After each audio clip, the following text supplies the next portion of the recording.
तो मैं मुसलमान हूं या नहीं हूं, मेरे अंदर से सवाल आ रहा था। इस सवाल ने मेरे को पार्टी छोड़ने पे मजबूर किया और इस देश का सिस्टम संविधान को बचाने के वास्ते मैं आगे आऊंगा, चाहे मेरी जान क्यों नहीं चले जाए। AIR न्यूज़ में आप सभी दर्शकों का स्वागत है। नांदेड़ माइनॉरिटी बीजेपी के शहर सदर अकबर पठान और इनके सैकड़ों साथियों ने आज वंचित बहुजन आघाड़ी में शमूलियत इख्तियार की। आज मनियार गली में गुलपोशी प्रोग्राम रखा गया, जिसमें अकबर पठान ने फारूक अहमद की गुलपोशी की। इस मौके पर नांदेड़ मनियार गली के नौजवानों और समाजी कारकुन साजिद कुरैशी उर्फ साजिद भाई बाली ने अपने कई साथियों के साथ फारूक अहमद के हाथ पर वंचित बहुजन आघाड़ी में शमूलियत इख्तियार की है। इस मौके पर वंचित बहुजन आघाड़ी के कार्यकर्ता कसीर तादाद में मौजूद थे। फख्र की बात, अच्छी बात है कि आज मैंने पार्टी ज्वाइन किया सर की। मुझे भी एक ऐसे रहनुमा की ज़रूरत थी। इंशाअल्लाह मेरी जो सोच है वो सोच से परे निकलेंगे सर, और मेरा साथ आगे भी देंगे और हमेशा देते रहेंगे। इस वजह से क्योंकि नौजवान जो बच्चे हैं, जो इनका सबकी खुशी थी कि मैं यहाँ सर की पार्टी में ज्वाइन हूँ। हमारे दोस्त अकबर पठान साहब, फारूक अली साहब, इनकी रहनुमाई में मैं भी इनके साथ काम करूँगा इंशाअल्लाह ताला, और वंचित आघाड़ी को आगे बढ़ाऊँगा। सबसे पहले तो मैं ये महाराष्ट्र के राजकारण के अंदर ये जब से विधानसभा का ऐलान हुआ महाराष्ट्र के अंदर, कुछ नेता जो भाजपा के अंदर जिसकी बोलने की औकात नहीं है, जिसकी ना पर्सनैलिटी की औकात है, वो हमारे हुजूर के बारे में बोले, वो हमारे मस्जिदों के बारे में बोले, वो हमारे समाज के हर मुद्दे पे बोले। कास्टिज्म वहां तक सही था जहाँ हिंदू मुस्लिम था, पर इसको हिंदू मुस्लिम छोड़ के धर्म की राजनीति के अंदर ला लिए। इससे देश को भी नुकसान है, इससे देश के नौजवानों को भी नुकसान है। आज मैं मुसलमान बोल के नहीं, मैं हिंदू बोल के नहीं, एक देश का एक नागरिक बोल के जवाबदारी के साथ मैंने ये फैसला लिया। मैं भारतीय जनता पार्टी को एक देशभक्ति पार्टी समझता था, देश के हित में काम करने वाली पार्टी समझता था, पर भारतीय जनता पार्टी देश के अंदर दोनों समुदाय को खोखला कर रही है। मैं मेरा जो नॉलेज है, मेरा जो घूमना है फिरना है, मैं हिंदू भाइयों को भी, हमारे दलित भाइयों को भी, नौजवान बच्चों को आज रोजगार नहीं मिल रहा, उनकी आज परिस्थिति क्या है। आज 38 से 39 साल के बच्चों के गुर्दे फेल हो जाना, किडनियां फेल हो जाना, इसका रीजन है कि ये समाज नशे की तरफ जा रहा। नशा कब होता? जब नशा बेरोजगारी हो जाती है। तो ये बेरोजगारी का जवाबदार महाराष्ट्र के मुख्यमंत्री, महाराष्ट्र के उप मुख्यमंत्री, ये सभी लोग हैं। इनको ना हिंदू से मोहब्बत है, ना मुसलमान से मोहब्बत है, ना एससी से मोहब्बत है, इनको इनकी कुर्सी से मोहब्बत है। इन्होंने सिर्फ और सिर्फ देश के नाम पे, धर्म के नाम पे बांटा, जिसका महत्वपूर्ण जो खाता है गृह खाता, जो देवेंद्र फडणवीस जी गने हैं, गृह खाते के अंदर जो काम होता, जो पुलिस यंत्रणा रहती, आप गौर करो, अपने बचपन में पुलिस सिर्फ और सिर्फ साइकिल पे आती थी। आज पुलिस वाला 5 साल नहीं हो रहे, उसका ने क्रेटा गाड़ी आ रही। हर पुलिस वाले का ने क्रेटा गाड़ी है, ये कहां से आ रही, क्यों आ रही? इसके पीछे का रीजन क्या है? क्राइम क्यों बढ़ा? क्राइम बढ़ने का रीजन क्या है? समाज किधर जा रहा, देश किधर जा रहा? ये सब चीजों पे नजरअंदाज है ये सरकार। ये मेरे को अंदर से, जब नौजवानों की हालत, बेरोजगारी देखी नहीं गई, समाज का हर आदमी, तुम भाजपा में है अकबर भाई, पर तुम काम अच्छा कर रही, तुम्हारी पार्टी अपने समाज को आरोप कर रही, अब तुम्हारी पार्टी रोजगार नहीं दे रही है। मेरे को जो बातें थे ये चुभ रही थी। मैं रात में जब बिस्तर पे जाके सो रहा था तो मेरे को एहसास हो रहा था कि मेरी कौम किधर जा रही, मैं किधर जा रहा हूँ, मेरे नबी के ऊपर जो हमले हो रहे, मेरे नबी के ऊपर गलत सलत बोला जा रहा, तो मैं मुसलमान हूं या नहीं हूं, मेरे अंदर से सवाल आ रहा था। इस सवाल ने मेरे को पार्टी छोड़ने पे मजबूर किया, और मैं सच्चे दिल से भारतीय जनता पार्टी का काम करता था, पर मैंने राजीनामा देने के बाद वंचिता उसी तरीके से, दलित हो, ओबीसी हो, हिंदू भाई हो, मुसलमान हो, सभी का मैं तय दिल से, वंचित में भी उसी तरीके से काम करूंगा और हर समाज को न्याय दिलाने की कोशिश करूंगा। एक मुस्लिम नेता बोल के नहीं उभरूंगा मैं, एक है कि नहीं, भारत देश का एक लड़का, एक भारत देश का नौजवान बोल के मैं देश की रक्षा करूंगा, और इस देश का सिस्टम, संविधान को बचाने के वास्ते मैं आगे आऊंगा, चाहे मेरी जान क्यों नहीं चले जाए। संविधान रहेगा तो मजहब रहेगा, इस्लाम रहेगा, आजादी रहेंगी, खाना रहेगा, पीना रहेगा, हर चीज पे बैन है। आज एक वोट का मतलब उत्तर प्रदेश के मुसलमान समझते, एक वोट का मतलब आज बिहार के मुसलमान समझते, एक वोट का मतलब आज गुजरात के मुसलमान समझते। मुसलमानों, आज अपने वोट का मकसद समझो। बहुत से लोग जो भी आ रहे आपके पास आके जो समझा रहे, तो आपको अल्लाह ने दिमाग दिया। अल्लाह ने कुरान में बोला कि मैंने है कि नहीं गाफिल की मदद नहीं करता हूँ।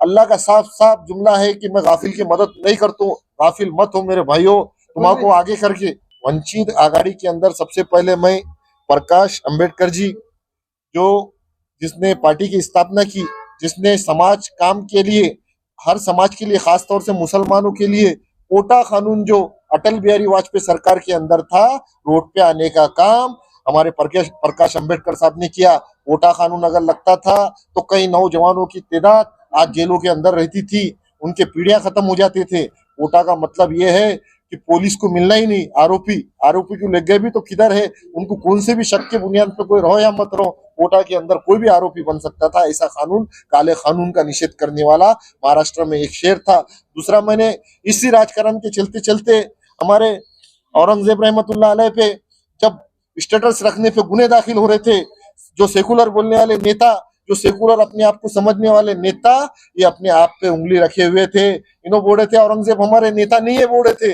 वही शेर औरंगजेब रहमतुल्लाह अलैह के मजार पे गए, और मजार पे जाने के बाद कई हजारों करोड़ों मुस्लिम बच्चों ने महाराष्ट्र में स्टेटस रखा, और उसके बाद गुना दाखिल होना बंद हुआ। उनके कई काम जो ऐसे हैं जो मुस्लिम समाज को इंसाफ देने के वास्ते, एक तो मुस्लिम समाज के अंदर एजुकेशन कम है, उनकी प्लानिंग है कि हमारी माओ बहनों को बाहर जाके कॉलेज के अंदर पढ़ना पड़ा। अगर फारूक अहमद साहब जैसा अगर विधानसभा के अंदर जाते हैं तो उनको एरिया के अंदर गवर्नमेंट की जगह के कॉलेज बनाने की प्लानिंग है उनके। उन्होंने कहा कि अगर फारूक अहमद चुन के आते हैं तो सरकार किसकी भी रन दो, मैं मुस्लिम बच्चों के लिए सबसे पहले सुविधा दूंगा। यहाँ तक उनकी डीप है। क्यों? क्योंकि आज गैरों की जो नजर अपने बच्चों के ऊपर है, जो गैरों को शादियां करने के ऊपर जो अपने बच्चों के ऊपर जो इनाम रखे जा रहा है, ये इतनी डीप नजर हमारे प्रकाश अंबेडकर साहब की है। जो प्रकाश अंबेडकर साहब ने मुसलमानों की बच्चों के तालीम से लेके, रोजगार से लेके हर चीज के ऊपर उन्होंने बारीकी से नजर रखी। मेरे दिल ने अंदर से गवारा दिया। अल्लाह की कसम, मेरे को दूसरे भी पार्टियों के वाफर थे, मैंने सबको ठुकराते हुए प्रकाश अंबेडकर और फारूक भाई को अपना नेता माना, और इन नेता मानते हुए समाज के जो भी टूटा फूटा काम है इंशाल्लाह मैं समाज के साथ रहूंगा और समाज के हर मुद्दे पे आगे रहूंगा। मैं पहले फारूक भाई को मैं मुसलमानों से एक अपील ये करूंगा, रणनीति कि अपना वोट बैंक का दूसरों के बातों में आके, दूसरों के अफवाह पे आके वोट खराब मत कर। पर जो फैसला सज्जाद नुमानी साहब ने लिया है, वो फैसला पूरा महाराष्ट्र ने देखा, उस फैसले को महाराष्ट्र की जनता ने देखी, पूरे अपने उलमा इकराम देखे, मीडिया देखी, पर इनकी हिम्मत नहीं हो रही। ऐसे उलमा इकराम को जिसको पूरी दुनिया के अंदर उनकी लोग इज्जत करते, उनको मानते, उनको मानने वाले लोग हैं, उनको चाहने वाले लोग हैं, और उन्होंने है कि नहीं समाज के अंदर, समाज को एक इंसाफ मिलना, उत्तर प्रदेश की ऐसी हालत नहीं होना मुसलमानों की, बोल के आज उन्होंने उस तरीके का मुसलमानों को जो फैसला किया फारूक अहमद साहब के उसमें, और जो फारूक अहमद साहब को किया, ये सभी जो फैसले हैं, ये सब फैसलों के देखते हुए मैं ये रणनीति में हूँ। और उन्होंने भी कहा कि मुसलमान अपना एक एक वोट है कि नहीं परसेंटेज ज्यादा बढ़ाओ, और परसेंटेज बढ़ेगा तो इंशाल्लाह फारूक अहमद को कोई जीतने से रोकेगा नहीं, अल्लाह चाहे तो। अल्हम्दुलिल्लाह, हम अल्लाह का शुक्र अदा करते हैं कि ये जो चुनाव होने जा रहे हैं, जो चुनाव चल रहे हैं, ये चुनाव हर लिहाज से तारीखी और मिसाली चुनाव हो रहे हैं। इस चुनाव के अंदर जो सरमायादार मुखालिफ प्रस्तापित पार्टियां हैं, कांग्रेस बीजेपी एक ही घर में से निकली हुई है। भाजपा और कांग्रेस की उम्मीदवारी सगे दो भाइयों को है। उसी तरह एकनाथ शिंदे की खोखे सरकार का भी उम्मीदवार, वो भी भाजपा के साथ में अधिकृत उम्मीदवार है, और भाजपा का ही एक आरएसएस का एक बंदा अपक्ष चुनाव लड़ रहा है, उसका नाम है दिलीप कंदकुर्ते, वो चड्डी गैंग के हैं। ये चारों मिलकर भाजपा, कांग्रेस, लोकसभा का भाजपा, एकनाथ शिंदे और आरएसएस के कैंडिडेट दिलीप कंदकुर्ते सेगड़ी वाले, ये चारों ने मिलकर एक अकेले के खिलाफ साजिशें करके भाई को भाई के खिलाफ लड़ाने की साजिशें की, टारगेट किया। इसका नतीजा ये रहा कि आज अल्हम्दुलिल्लाह समाजी जिंदगी में, सियासी जिंदगी में काम करने वाले कई दिग्गज चेहरे, दिग्गज नाम, ये एक ताकत बन के उनको अल्लाह ने असबाब बना के हमारे साथ जोड़ दिया। हाल ही में हमने देखा बीआरएस के फहीम लीडर भी हमारे साथ जुड़े थे। उन्हीं की तरह मुतहरका शख्सियत बहुत एक्टिव समाजी जिंदगी में, सियासी जिंदगी में और अधिकारियों से लड़कर झगड़कर लोगों को इंसाफ दिलाने के लिए लड़ने वाले आज अकबर पठान भी भाजपा छोड़कर वंचित बहुजन आघाड़ी में दाखिल हो गए। वो भाजपा में इसलिए थे किसी मोहब्बत की वजह से नहीं, वो कांग्रेस में इंसाफ नहीं मिलता, कांग्रेस इंसाफ नहीं करती। कांग्रेस में जाना नहीं है तो फिर सत्ता की राजनीति, चुनाव की राजनीति कहाँ करें, इसलिए वो भाजपा में थे।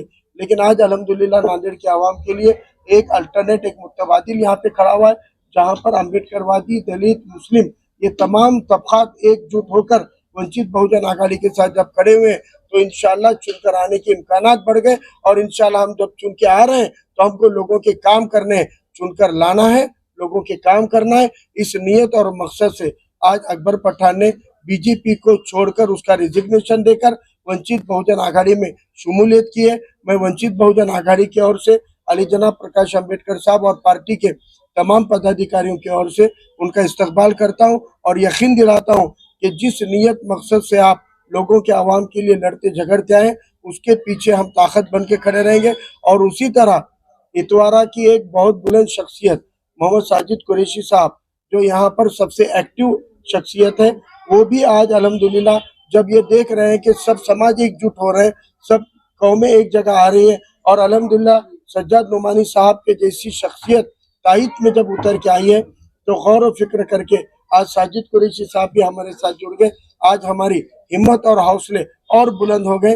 इंशाल्लाह आने वाली लड़ाई, आने वाली जंग नांदेड़ के आवाम के दम पर हम बड़ी ताकत के साथ में लड़ने वाले। अब मैं अल्लाह का शुक्र अदा करता हूँ कि अल्लाह एक एक पावर सेंटर, एक एक ताकत हमारे साथ जोड़ रहा है, अल्लाह का शुक्र है। और मैं नांदेड़ के आवाम का शुक्र अदा करता हूँ, जितनी मोहब्बत और खुलूस के साथ आप इस नाचीज के बारे में, इस नाचीज के बारे में बात कर रहे हैं, मेरी तायद कर रहे हैं, मेरे हक में खड़े रहने की बात कर रहे हैं, तो आज पूरे नांदेड़ का मिजाज और पूरे नांदेड़ का जहन, पूरे नांदेड़ के लोगों के अज़ाइम आज इस इलेक्शन को जिताने के लिए साथ में खड़े हो रहे हैं। अल्लाह ने ये असबाब बनाए। अल्लाह का बहुत बहुत